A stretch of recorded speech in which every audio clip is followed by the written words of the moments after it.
And I guess if there's one serious thing about these books, it's really just that there's this underlying theme of we can be friends with people that aren't just like us. We can love them and we can learn from them.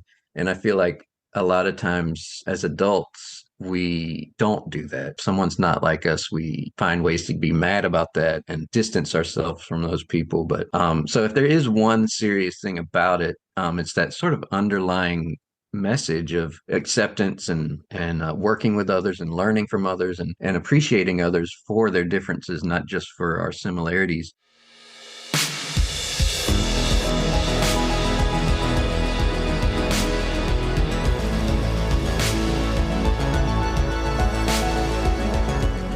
Hey everyone, I'm Bianca Schultz from the Children's Book Review, and this is the Growing Readers Podcast. I'm delighted to introduce today's guest, Matthew Cordell. He is a gifted author and illustrator who has won the prestigious Caldecott Medal. He's here to talk about his super charming early reader series, Cornbread and Poppy.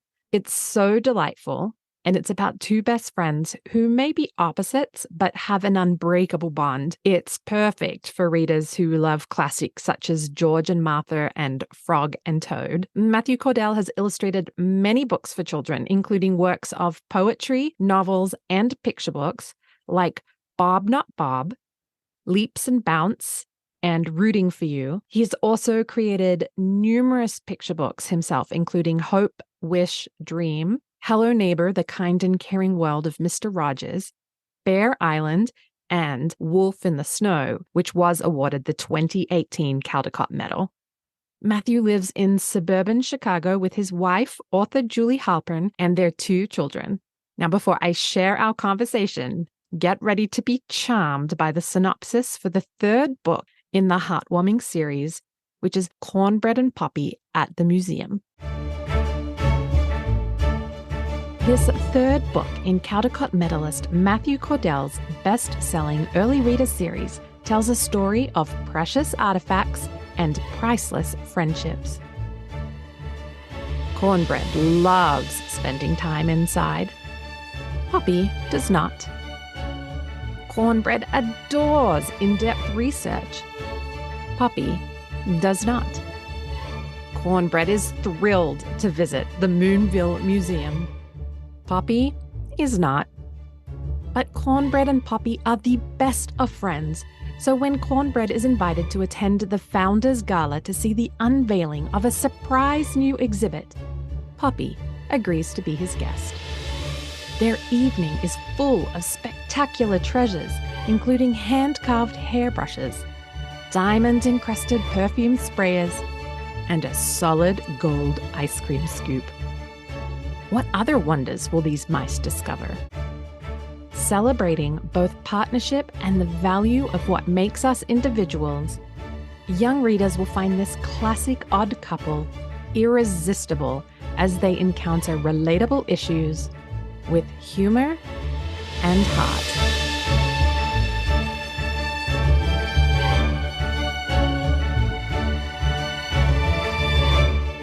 Well, hi, Matthew. Welcome to the Growing Readers Podcast. Thanks for having me. Before we jump right into talking about your Cornbread and Poppy series, which I love, let's spend a moment getting to know you a little bit. So I want to start with something simple. What does a typical weekday look like for you? So I'm pretty all over the place, I guess.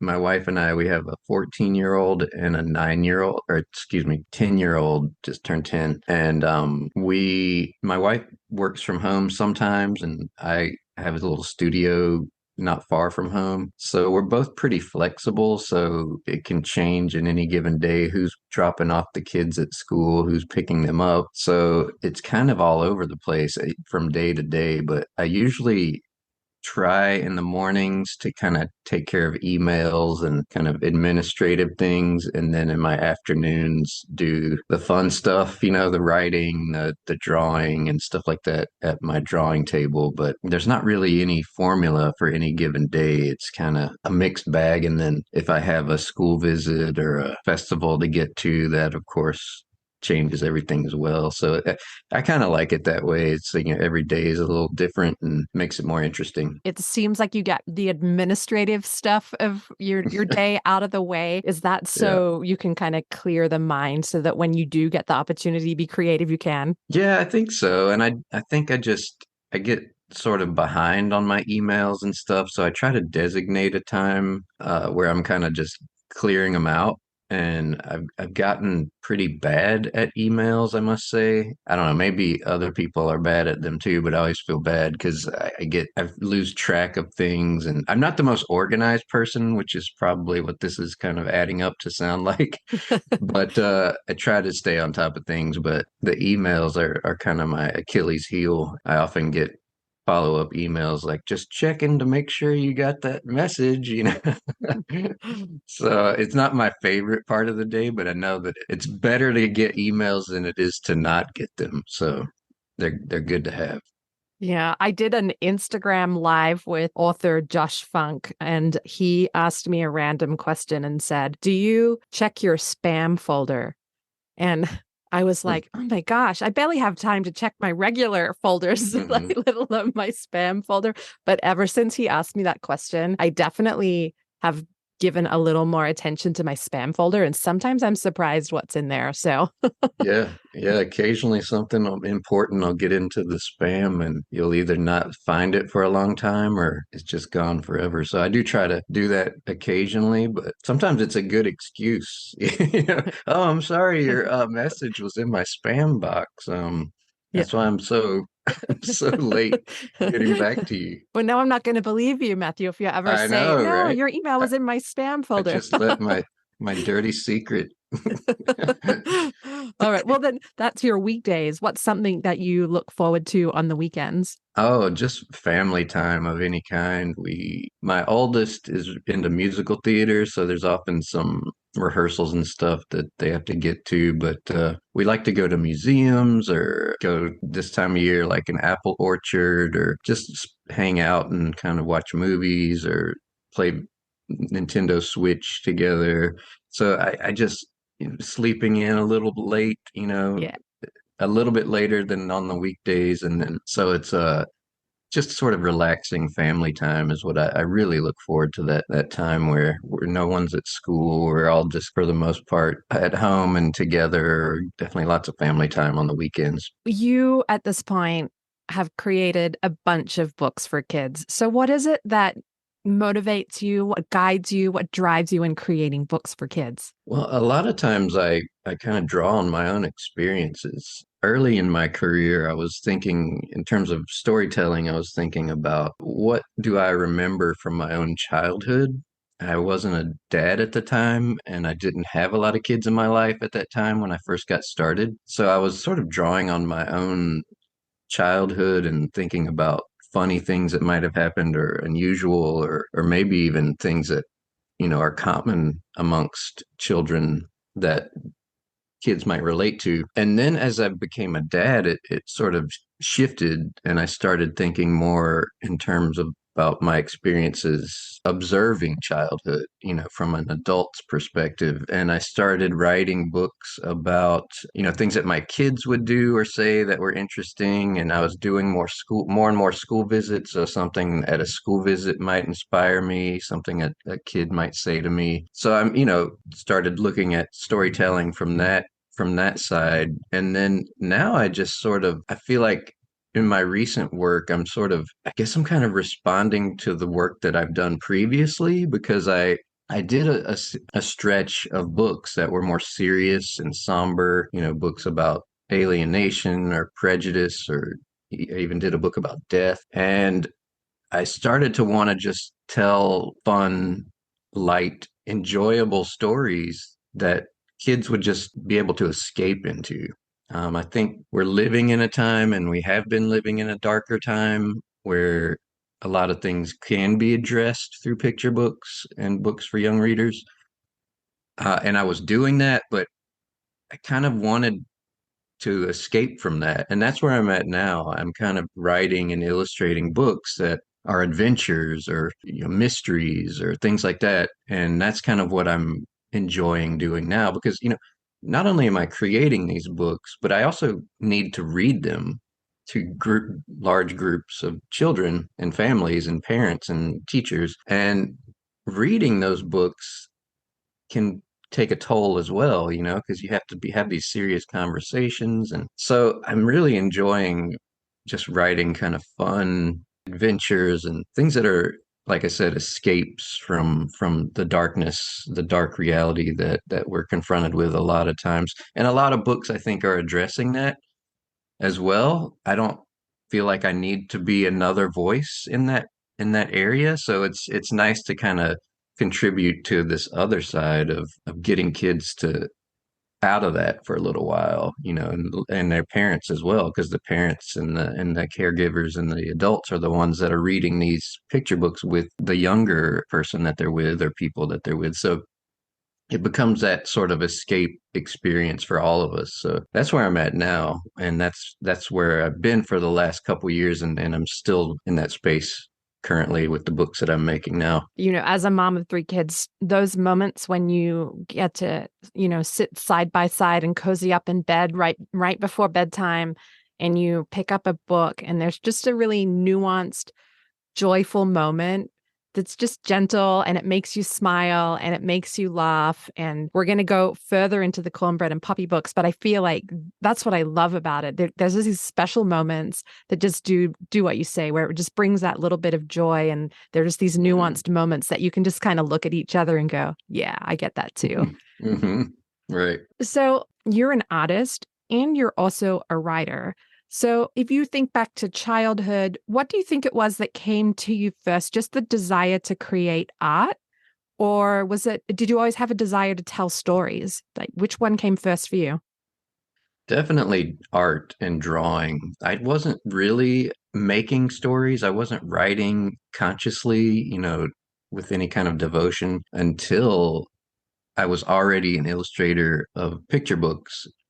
And so I enjoy writing, and I have at different times of my life and growing up, but I've always loved to draw, and that's been the kind of continuous thread through my entire life. Some of my earliest memories actually are sitting at the dining room table with my older brother and drawing Star Wars characters. When we were born, the first Star Wars movies were coming out.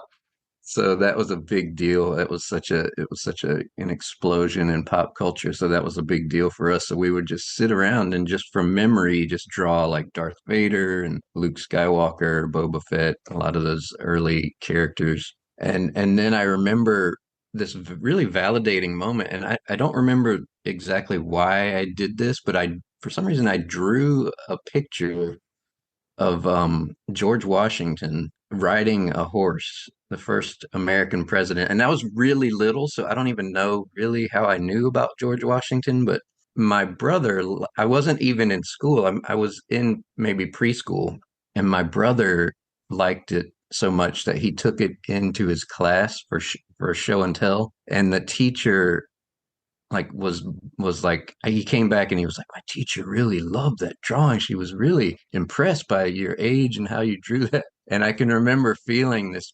gratification. And that's kind of what makes me draw, is like that's not the only reason, but that's what has kept me drawing. That kind of encouragement and the love from educators and teachers that give you that little nugget of keep going, you're doing a good job. And that's what's kept me on that path, I think.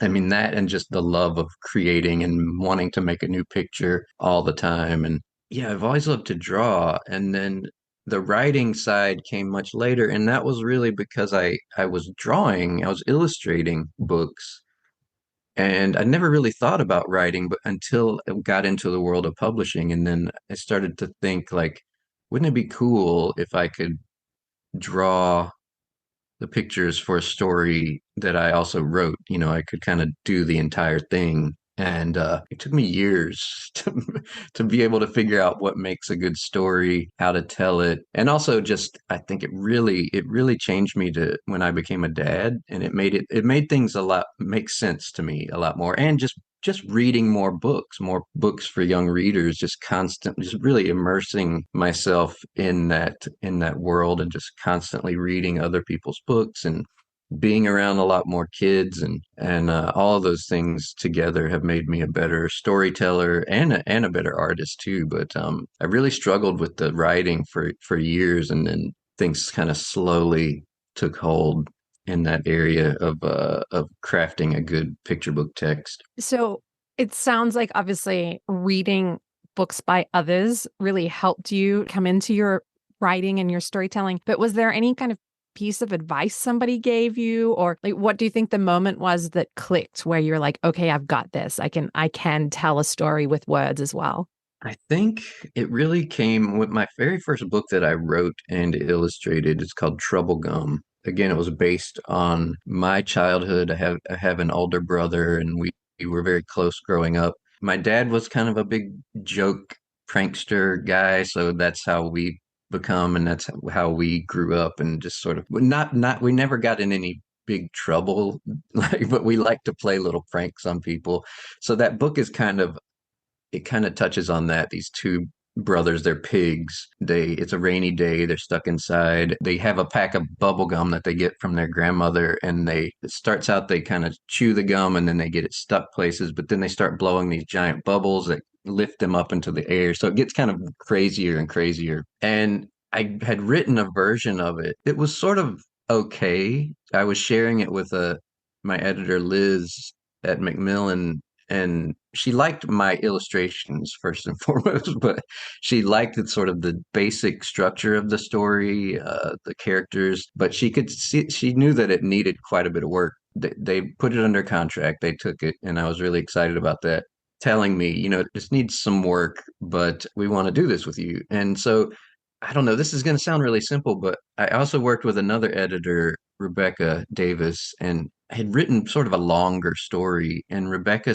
basically just said, this is a thing that I probably should have known already, but she was like, you're writing storytelling that the pictures are doing, and you don't need both all the time. And she just basically said, think about, showing, not telling, because that's an important part of picture book storytelling. And just that simple advice that, again, I probably should have known. I probably should have picked that up somewhere, but that was a huge moment for me because I could really just start extracting text, entire sentences, even pulling that out. And it became such a clear moment for me that when you're crafting both parts of the story, think of it as the pictures and the words working simultaneously, hand in glove, and they're helping each other tell this story. It's not like a novel that you need all this descriptive writing, dialogue, explanation. Picture books are unique in that way, where a lot of the storytelling is carried on through the art, and so when you write a picture book text, you kind of have to write it with that in mind. For instance, when I read a picture book text by another author, it's very sparse, but I can already picture in my mind how I'm going to tell this part of the story, how I'm going to add to this part of the story to come to get across this point or get across this plot point, this description. So that was a big turning point for me, just kind of figuring out and understanding how the text and the pictures tell the story together.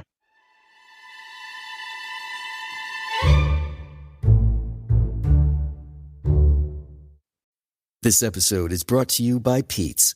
Few things start your day better than a good coffee. That's why Pete's hand roast their coffee from a specific selection of high-quality beans. And they don't just put those beans into anyone's hands. Pete's trains their roasters for 10,000 hours so they can master the roast that gives you the most. Pete's Coffee. Coffee for coffee people. Find Pete's online or at your local retailer. Well, while your art style is uniquely yours, for me, when I look at it, I often get nostalgic feelings of artwork from books that I read as a child. So I'm wondering, who are the artists that have been the biggest influences on you as a children's book illustrator? I think, I'm really drawn to artists that draw and paint very loosely, not super realistic, not very controlled. are really expressive in the lines that they draw or the brushwork that they're painting, brush strokes. I started out when I was illustrating. Illustration wasn't a thing. It wasn't something that I thought I would be doing. And I was a fine artist. And I was also working in the world of graphic design. So I was doing commercial art, but I guess for the adult world mostly. It wasn't until I met my wife Julie, who is a writer. She writes mostly young adult fiction, but she wrote a picture book and I illustrated it. That was our first book together. It was called Toby and the Snowflakes. And Julie proposed the idea to me, why don't we try to get a book published? Why don't I write something? And she's saying this to me, why don't I write something and you illustrate it and we'll try to get it published? I wasn't super into the idea because I didn't remember or think about children's books for a long time, and I didn't really know what they were. And I thought I was sort of stuck on the idea of making art for people like me, adults. And she started showing me all these books, either both from her childhood and contemporary picture books. And it really opened my eyes to how expressive and experimental people could be with the art. I think I thought it all had to be very polished and sort of and wholesome, And there's just a lot of things happening in picture books that I really had no idea, and I was very dismissive of.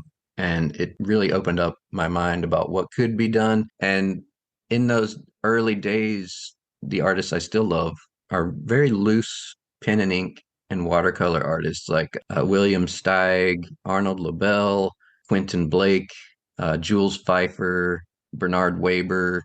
A lot of that just really rough, gestural, organic drawing. And that's kind of how I was working as an artist. It wasn't as cartoon like as these artists draw, but it was very loose drawing, simple drawing, and color, and so it was a natural progression for me to think maybe I should work with these materials. And so I did a bunch of different studies using different things, pastels and graphite and acrylic paint, and I kept coming back to the ink drawings. I just really liked how unforgiving ink is. And sometimes the best things happen in those moments where you think it's a mistake, but it actually looks cool, Mm-hmm. And I feel like it's in those moments I sort of learn something about what it is that I like or what it is that I can do and wasn't thinking about doing. I still look at a lot of those artists. I still love a lot of their books,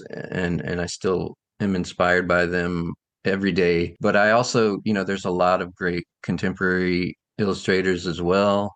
Some of my favorites now are Katja Chin is an amazing illustrator. I feel like she's constantly doing different things, working in different mediums, and David Ezra Stein does about the same thing. He works in different ways.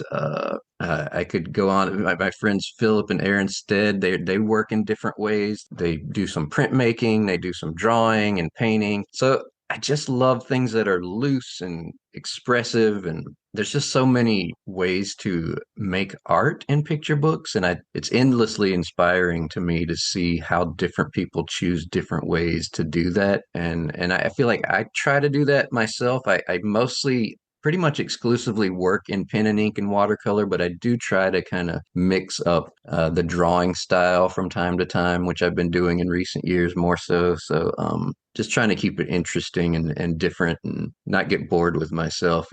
When you were talking about sort of the permanence of ink and that you like that, and sometimes some of the magic happens in the things you weren't planning. And one of my favorite kids' books, it's an older one by Barney Salzberg, and it's called Beautiful Oops. And Hmm. it's just all the little like art mistakes that get how they actually turn into something beautiful. I Yeah. always loved reading that with my kids when they were younger. So Yeah, we love that one too. does anything come to mind that has been sort of your favorite beautiful oops in your own artwork, where I'm sure it happens just sort of randomly, but is there one moment that you would just like, oh, I didn't think of that? One thing I've done is I draw everything in ink first. So when I'm ready to do all the final pictures, I will draw everything in ink first and then circle back to the beginning and then paint everything in watercolor. So I'm working in pen and ink and watercolor. And when I'm doing the ink drawings, I will sort of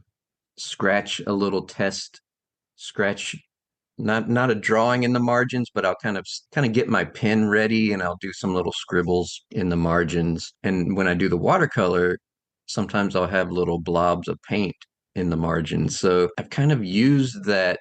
By the end of the picture, there's like just all kinds of random marks and blobs around the edges of the picture. I haven't really found a way to use that, but I feel like it's the looseness of that and the kind of spontaneity of it. It's not really a picture, but sometimes I'll draw a little quick picture just to kind of loosen up my hand. So all of that together it looks very strange and sort of surreal and textured, and so I kind of see that, and I want my drawings to look like that, so I kind of use that as inspiration to be as loose and as spontaneous and as sort of random and free as that. It's an interesting thing because making those marks, they're kind of like throwaway mark, but when they come together, it's sort of the beauty of that. And I think that's sort of a little bit about what Beautiful Oops touches on, is that something happens that is unintentional,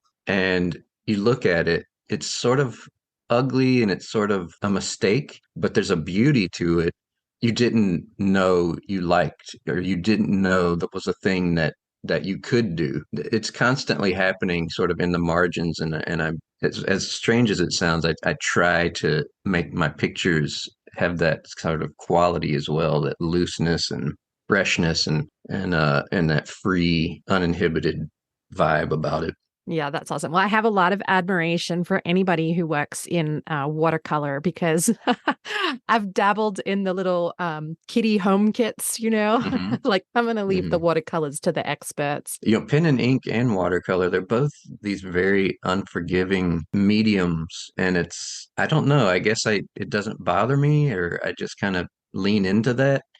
But the interesting thing too is that I went to school and I took drawing and painting and printmaking, but I never took any specific class in pen and ink or watercolor. So it was just kind of, I'm sort of self-taught in both, and I had many years where it was just trying to figure out why this isn't working, or trying to figure out why this is so hard, and kind of think it worked to my advantage in some ways, just because I was doing things that probably weren't supposed to be done, or not the suggested way of going about it, and discovering things that I liked that were maybe unorthodox or different from sort of the tried and true method. So, but yeah, I guess I made it difficult on myself by not really knowing how to use these materials, but I think it's been okay. It's Worked definitely out. been okay. It's more than okay. Yeah. Well, let's get into your Cornbread and Poppy series. I would love for you to share a little bit about who Cornbread and Poppy are, where the idea for these characters even came from, and then, of course, how you came up with their names. Yeah, yeah. So, like I said, my wife and I, Julie, we worked together on that one book. It was Julie's first book and my first illustrated picture book. I had illustrated one novel before that, but and that Toby and the Snowflakes, it came out in 2004, and we've never worked together since. Julie sort of went more into young adult fiction, and I stayed in picture books. There was never really another opportunity that came about to make another book.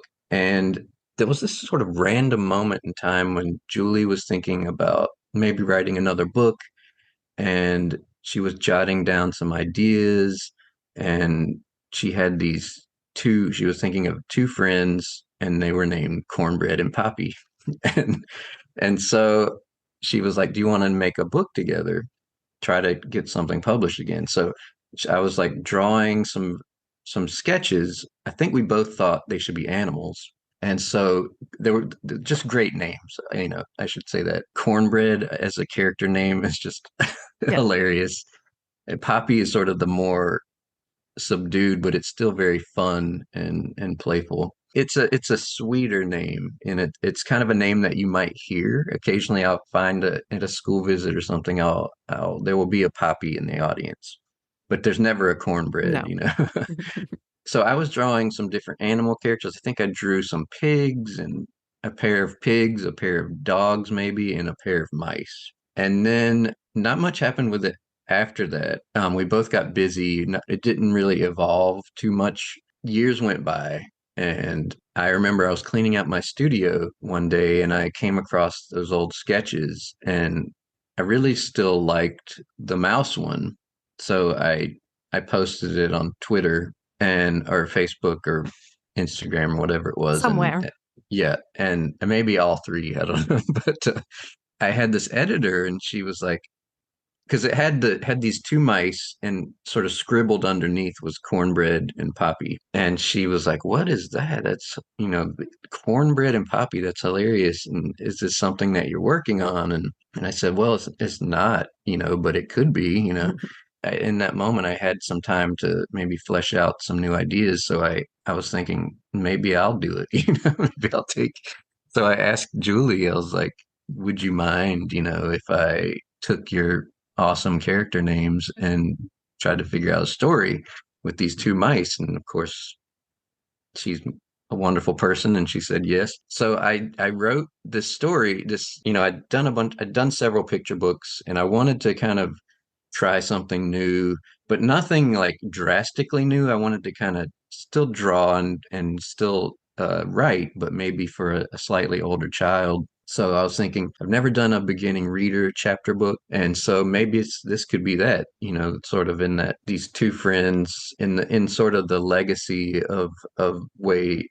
Maybe I don't know if Arnold Lobel started the whole like two friends trope with Frog and Toad, but Frog and Toad, George and Martha, a lot of these very classic friendship series beginning readers, which other people have continued to do, like Elephant and Piggy, of course. And maybe this could be a springboard for a series of stories. So I grew up in sort of a more rural area. I grew up in South Carolina. I live in the Chicago area now, but I was picturing this kind of these two mice, sort of country type mice, but also a town, sort of a small town vibe. And I think I just started writing, just sort of a story about things that they could do that were fun. This was, as I was mentioning earlier, just wanting to write a story that is an escape, something that just does talks about something fun and funny, some lots of humor as well. So I wrote a few different ideas down, and it sort of made sense that these two characters would be different from each other, so that they like different things, but they still like each other, And I guess if there's one serious thing about these books, it's really just that there's this underlying theme of we can be friends with people that aren't just like us, We can love them and we can learn from them.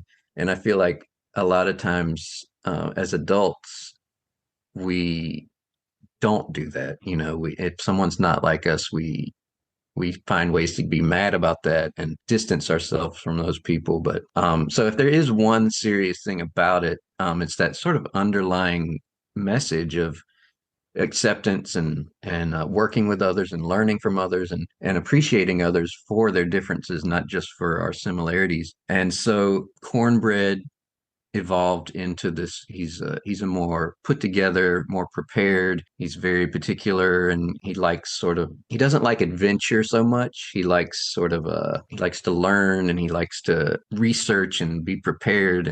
And Poppy is very spontaneous and free, and she's very outgoing and wants to be outside all the time and do fun, wild things. So Poppy is that, but because she's free and spontaneous, she's a lot of times unprepared. She's not put together. She's not organized. So those are her flaws. And Cornbread is very organized and put together, but his flaws are that he can be a little bit kind of a stick in the mud, like he doesn't want to try new things. He doesn't want to go and do exciting and spontaneous things. He can be a little bit more reserved and conservative in that way. So when you put them together, it's sort of like their lesser parts fill in the parts where the other person is kind of doing more. So it's kind of they sort of even each other out nicely. And I didn't realize this until later when I'd already started writing, but I sort of subconsciously took my wife's Julie's good traits and sort of sprinkled her good traits over both characters. So Julie is she likes adventure. She likes to plan trips and go out and seek adventure in those ways, but she's also very organized. And I like to do things, but I don't always like to prepare and plan. And, so I'm kind of a curmudgeon in that way. So I'm kind of the negative traits of both characters. And my wife is the good side of both. And it's a strange subconscious creation I made. I love it. But yeah, they're kind of based on our relationship in a weird way, but not super intentionally. So Well, there's currently 3 books in the Cornbread and Poppy series, and the latest obviously being Cornbread and Poppy Go to the Museum. Like you said, they're ideal for beginner readers, early readers, those kids that are branching out on their own, not quite ready for a chapter book yet. I'm curious for you, what differences did you find in either writing, art, or even layout and design of an early reader book versus your picture books? the immediate difference really was just being able to write more. In picture books, like I was saying earlier, there's this kind of subtraction process you go through as a writer where you eliminate text, and you're kind of working towards not overwriting, but when you take it up to the next level of reading, you want there to be more reading. You want there to be more words. At least I did. There are some beginning readers that are sparse in text, and I wanted to do something different, so I wanted to write a longer text. Frog and Toad is sort of my gold standard of beginning reader, and I think that Frog and Toad, Arnold LaBelle was like the most perfect writer. His stories are just every word is so perfectly placed and chosen. So and it's a bit of a longer text, and that's what I wanted to make. I think there's kind of different approaches with beginning readers, but I was already writing a sparse text, so I wanted to write a fuller text, but still have a lot of pictures. So that's what these books turned into, and it was interesting for me to be able to write more words describing things, more character development through the words, and world building, describing the places they're in, the characters they see, how they get from point A to point B. Being able to draw that out more was a lot of fun for me because normally what I do is I write a lot in picture books. In my picture book text, and then I'll go back and just start pulling things out. But in this case, I could just write and write and then it stays in. So it was such a fun thing. And it's been fun for me to make these stories because I know that I can kind of open myself up a bit more and not have to edit as much in terms of taking out sections or taking out word count. And I love the idea too that these books are a bit longer and they're sectioned off in chapters. So in theory, a child could read one chapter a night. This could be a book that could be read over multiple sittings, and that seems fun to me too. That's a different way of reading a book. So it was a fun, exploration for me, and it has been continued to be fun. I'm sort of bubbling up in my mind these past several months. I'm sort of envisioning doing a middle grade novel now, so I'm kind of like That's exciting. ready. Yeah, I think I'm ready to maybe take it to the next step up age-wise, and maybe write something even longer. We'll see if I can manage that. It's a very different approach and skill set, but I like a challenge, so we'll see. Yeah, kind of feel as though, and I mean, there may be people listening here and they'll be going, oh no, Bianca, that's wrong. But I wonder if you're a middle grade author and you decide to write a picture book, if that's actually harder than if you're a picture book author and you decide to write a middle grade book. Because I think to be able to dial in a story and tell it well in 600 words or less, it's hmm really hard.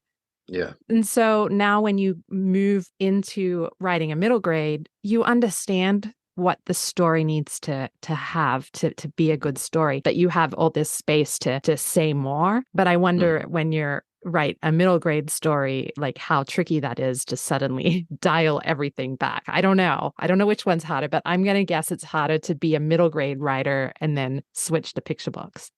I would think so. I mean, picture books are deceptively simple to begin with, and that's why so many people sort of take a crack at writing one.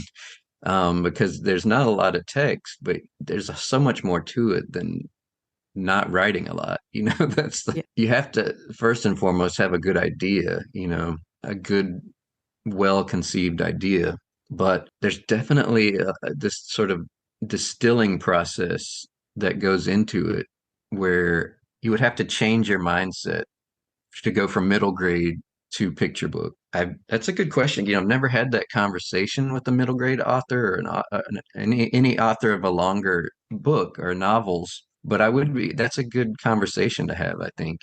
What was it like writing a picture book, and what were the challenges, and did it come as easy as anticipated, or was it a lot harder? Because I would think it would be a huge learning curve, especially for the first time you attempted to write a picture book as a middle grade author. So it would be a fascinating conversation.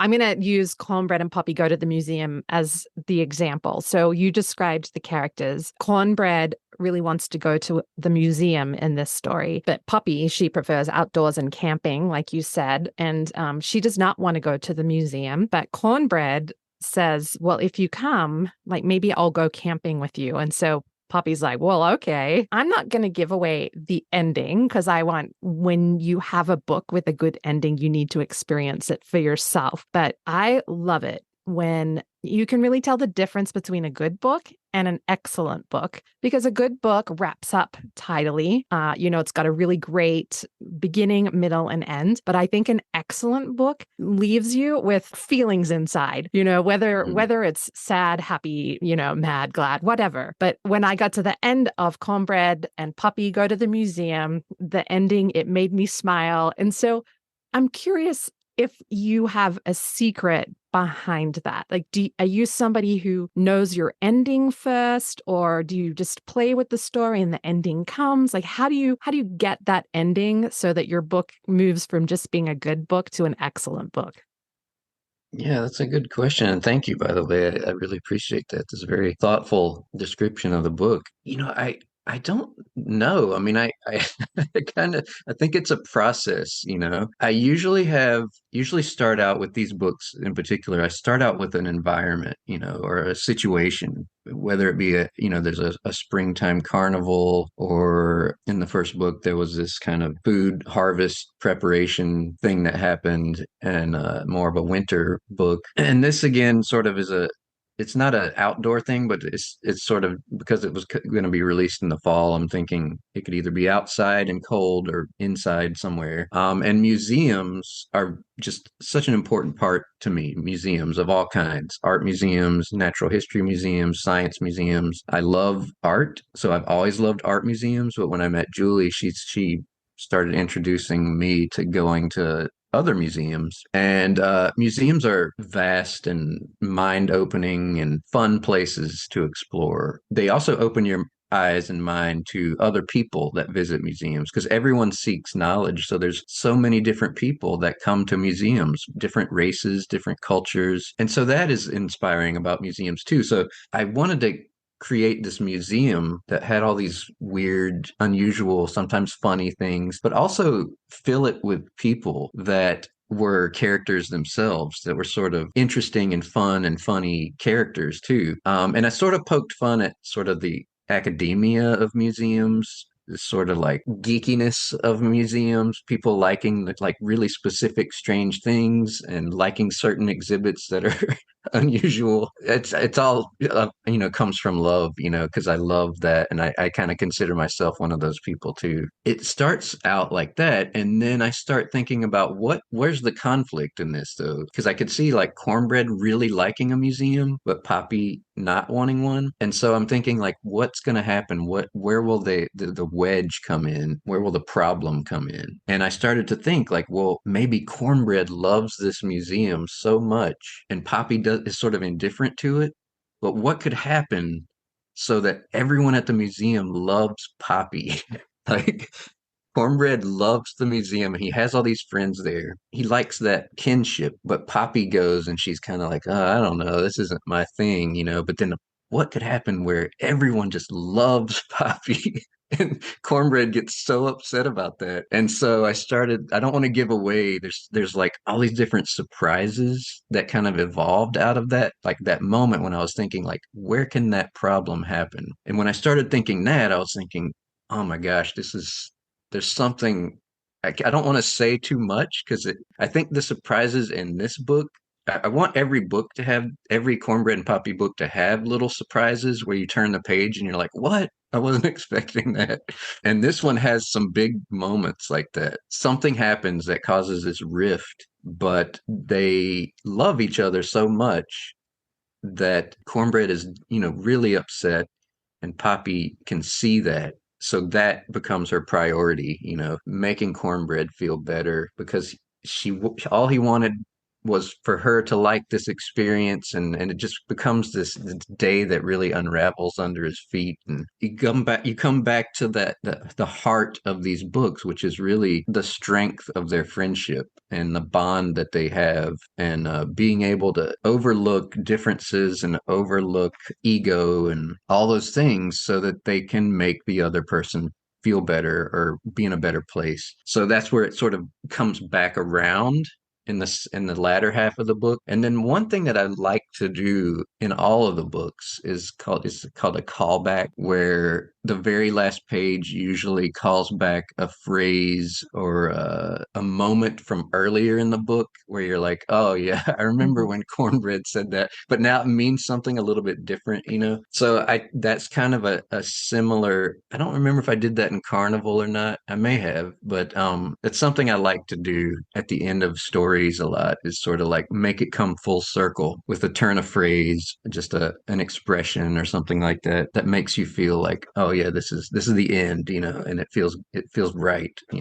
You've definitely already touched on this, but sometimes it's just nice to hear a summary. What do you hope that readers ultimately take away? I want them to enjoy themselves reading these books, and I want them to feel a sense of warmth and coziness, in this world that is sort of, it has humor, it has love, friendship, it has community, nothing intimidating, nothing dark.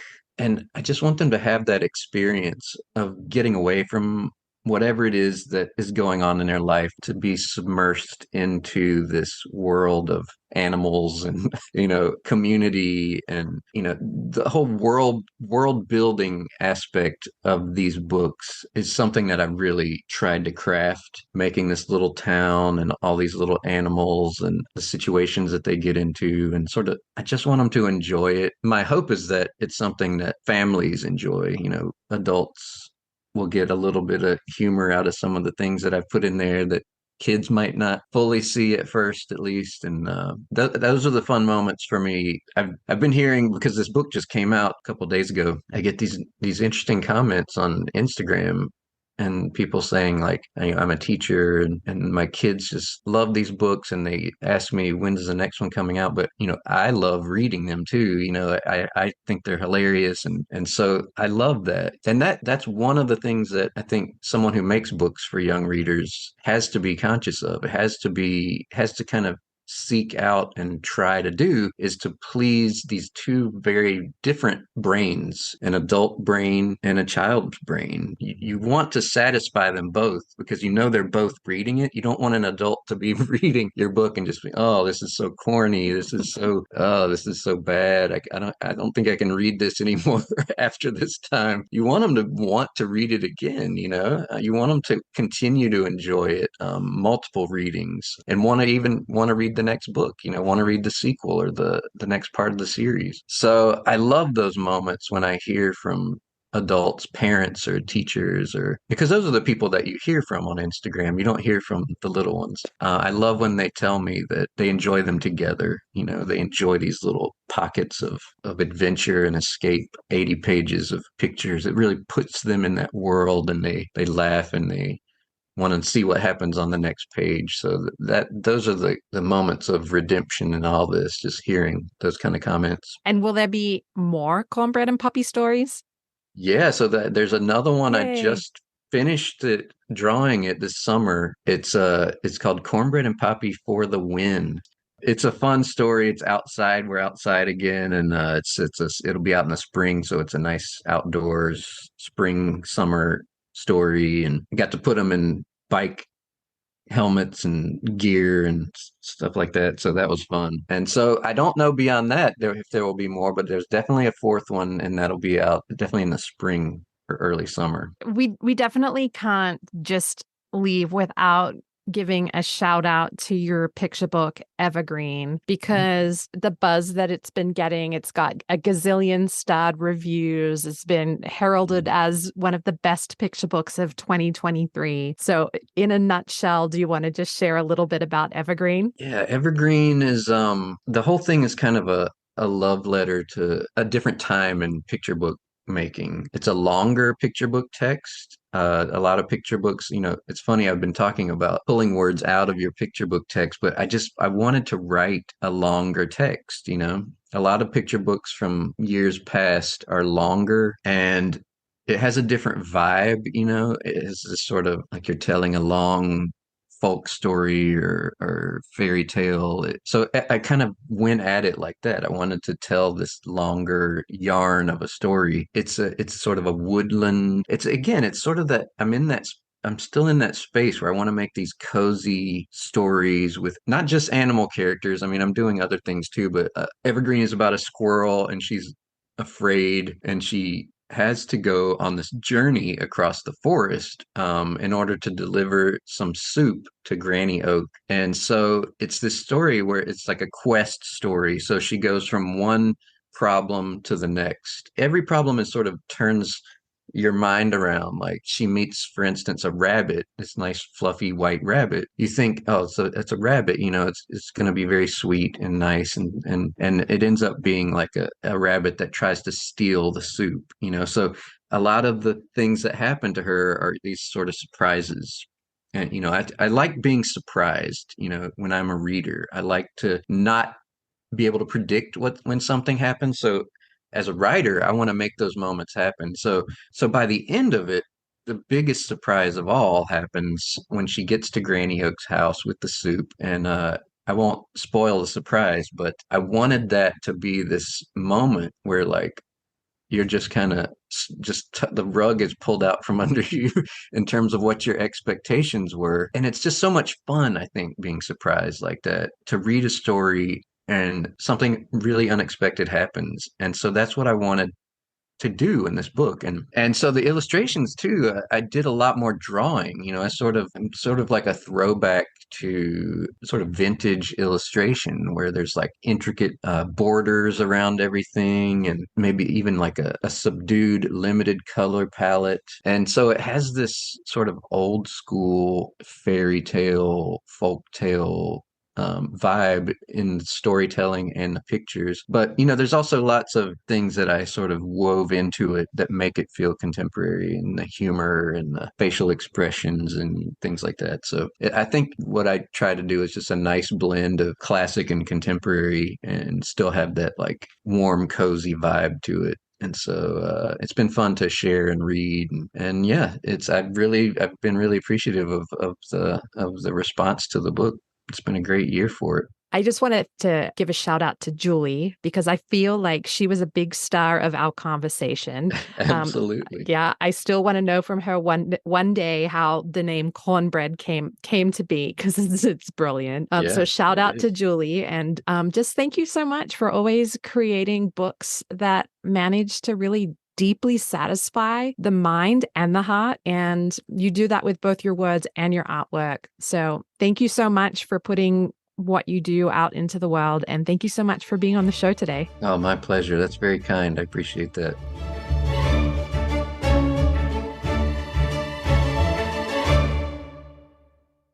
Thank you so much for joining us on this quest for growing readers. Be sure to check out our show notes. You'll find links to order copies of the Cornbread and Poppy series. For more information about Matthew Cordell, visit matthewcordell.com. And remember, if you love listening to the Growing Readers podcast, you can hear it on Apple Podcasts, Spotify, or anywhere else you enjoy listening. Be sure to follow and subscribe to the show on your favorite podcast platform to get new episodes as soon as they launch. If you're enjoying our book chats, please leave us a review, and while you're at it, tell a friend to come and have a listen.